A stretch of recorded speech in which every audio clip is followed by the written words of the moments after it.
Heading into last summer, how would you describe it right now with the team? Not optimistic, probably, obviously. Evander, what kind of things went wrong in the season in your mind?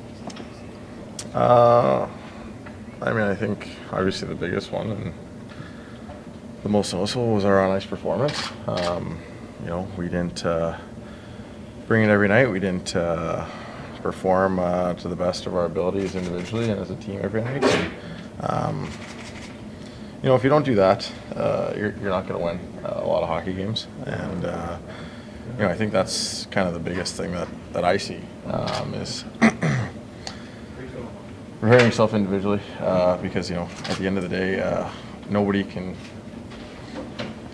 do anything for anybody else. You know, as a professional, you have to prepare yourself individually. You have to be ready to play, and whatever that preparation is, you know, you gotta find what works for you. You know, the same things don't work for everybody on the team, and I think you know, that was evident this year, and I think, you know, as a pro and as an athlete, you know, you need to find what works best for your body, whatever, whether it's eating, whether it's preparation off the ice, whether it's less, whether it's more rest.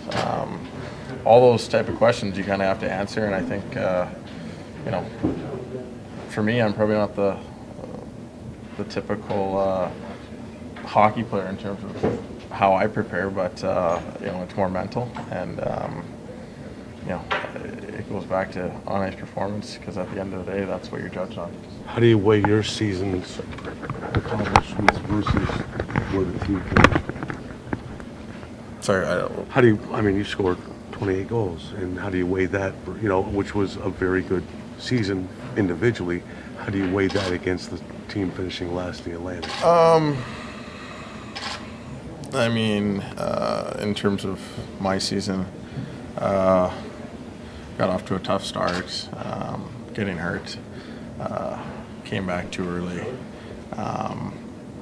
didn't feel obviously 100% in the first 5, 6, 7 games coming back, and was able to kind of get out of that funk and start playing the way I know I can play, and I'm just looking forward to hopefully doing that over an 82-game schedule, 82-game season for myself, and seeing where those totals can be with a full 82 games. But on the team side of things, extremely disappointing.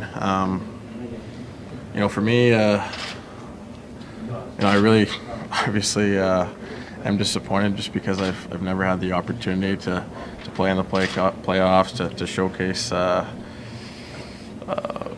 myself as a player in the playoffs, and you know, for me, that's kind of the ultimate goal, and I've always envisioned myself as a playoff player, but I haven't had an opportunity to show it, so you know, that's disappointing as well. And with the guys in here that we have, I feel there's really not an excuse, especially up front. You know, we have a lot of talent, a lot of skill.